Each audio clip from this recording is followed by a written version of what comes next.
नमस्कार मित्रों, धर्मार्थ मेला के YouTube चैनल में आप सभी का स्वागत है। आदमी खाली हाथ नहीं आता, मरने के बाद तीन चीजें साथ ले जाता है। जानिए रहस्य।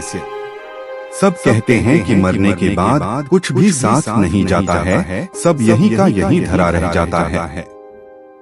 आदमी खाली हाथ आया था और खाली हाथ चला जाता है, लेकिन यह सत्य नहीं है। दुनिया में ऐसी कई बातें हैं, लेकिन वह सत्य नहीं है। आओ जानते हैं कि आदमी जन्म लेता है तो क्या साथ लाता, और जब वह मर जाता है तो क्या साथ ले जाता है। हिंदू धर्म कहता है कि व्यक्ति जो साथ लाया था वह तो साथ ले ही जाएगा, साथ ही वह भी साथ ले जाएगा जो उसने इस जन्म में अर्जित किया है। क्या साथ लाया था और क्या अर्जित किया है, यह जानना जरूरी है। व्यक्ति जब जन्म लेता है तो अपने साथ तीन चीजें लाता है, एक संचित कर्म, दो स्मृति और तीन जागृति। हाँ, एक चौथी चीज भी है और वह है सूक्ष्म शरीर। इसके संबंध में हम बाद में कभी बात करेंगे। एक क्या है संचित कर्म? हिंदू दर्शन के अनुसार मृत्यु के बाद मात्र यह भौतिक शरीर या देही नष्ट होती है, जबकि सूक्ष्म शरीर जन्म जन्मांतरों तक आत्मा के साथ संयुक्त रहता है। यह सूक्ष्म शरीर ही जन्म जन्मांतरों के शुभ अशुभ संस्कारों का वाहक होता है। संस्कार अर्थात हमने जो भी अच्छे और बुरे कर्म किए हैं वे सभी और हमारी आदतें। ये संस्कार मनुष्य के पूर्व जन्मों से ही नहीं आते, अपितु माता पिता के संस्कार भी रज और वीर्य के माध्यम से उसमें सूक्ष्म शरीर में प्रविष्ट होते हैं, जिससे मनुष्य का व्यक्तित्व इन दोनों से ही प्रभावित होता है। बालक के गर्भधारण की परिस्थितियां भी इन पर प्रभाव डालती हैं। ये कर्म संस्कार ही प्रत्येक जन्म में संग्रहित एकत्र होते चले जाते हैं, जिससे कर्मों अच्छे बुरे दोनों का एक विशाल भंडार बनता जाता है। इसे संचित कर्म कहते हैं।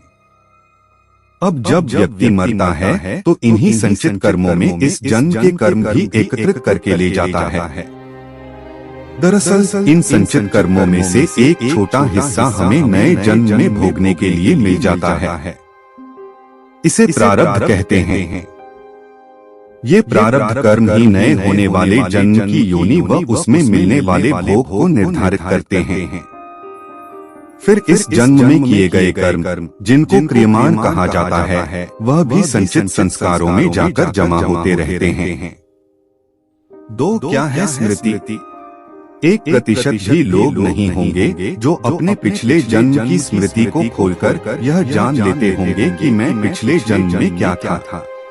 प्रत्येक व्यक्ति के पास अपने पिछले और इस जन्म की कुछ खास स्मृतियां संग्रहित रहती हैं। यह मेमोरी कभी भी समाप्त नहीं होती है।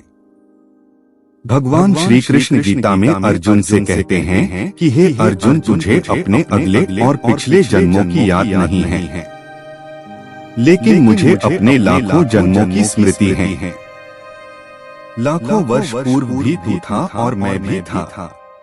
किस जन्म में तू क्या था यह मैं जानता हूँ, और अगले जन्म में तू क्या होगा यह भी मैं जानता हूँ, क्योंकि मैं तेरे संचित कर्मों की गति भी देख रहा हूँ।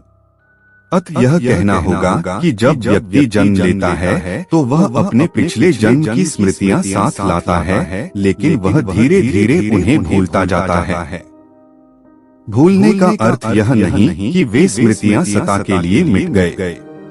वे अभी भी आपकी हार्ड डिस्क में है, लेकिन वह रेंज से हट गई है, डी में कहीं सुरक्षित रखी है। इसी तरह जब व्यक्ति मरता है तो वह इस जन्म की भी स्मृतियां बटोरकर साथ ले जाता है। तीन जागृति क्या है? यह विषय थोड़ा कठिन है। प्रत्येक मनुष्य और प्राणी के भीतर जागृति का स्तर अलग अलग होता है। यह उसकी जीवन शैली, संवेदना और सोच पर निर्भर करता है। उदाहरण के लिए हम समझ सकते हैं कि एक कुत्ता मनुष्य कम जागृत है, जैसे एक शराबी व्यक्ति होता है। आप में बेहोशी का स्तर ज्यादा है तो आप भावना और विचारों के वश में रहकर ही जीवन यापन करेंगे। अर्थात आपके जीवन में भोग, संभोग और भावना ही महत्वपूर्ण होगी। आप इसे इस तरह समझें कि आप में और पशुओं में क्या खास फर्क है। आप कपड़े पहनते हैं और थोड़ा बहुत सोचते हैं, लेकिन आप में वही सारी प्रवृत्तियां हैं जो कि एक पशु में होती हैं। जैसे ईर्ष्या, क्रोध, काम, भूख, लालच, मद आदि सभी तरह की प्राथमिक प्रवृत्तियां। प्राणियों को प्राणी इसलिए कहते हैं कि वह प्राण के स्तर पर भी जीते और मर जाते हैं। उनमें मन ज्यादा सक्रिय नहीं रहता है। मनुष्य में मन ज्यादा सक्रिय रहता है, इसलिए वे मन की भावना और विचारों में ही ज्यादा रमते हैं। वे मानसिक हैं। मन से ऊपर उठने से जागृति शुरू होती है। जागृति की प्रथम अवस्था बुद्धि और द्वितीय अवस्था विवेक और तृतीय अवस्था आत्मावान होने में है। प्रार्थना और ध्यान से जागृति बढ़ती है। उक्त सभी को मिलाकर कहा जाता है कि व्यक्ति अपने साथ धर्म लाता है और धर्म ही ले जाता है। इसका सरल और व्यावहारिक अर्थ यही है कि मृत्यु होने पर व्यक्ति के सगे संबंधी भी उसकी मृत देह से कुछ समय में ही मोह या भावना छोड़ देते हैं और अंतिम संस्कार कर चले जाते हैं। किंतु इस समय भी मात्र धर्म ही ऐसा साथी होता है जो उसके साथ जाता है।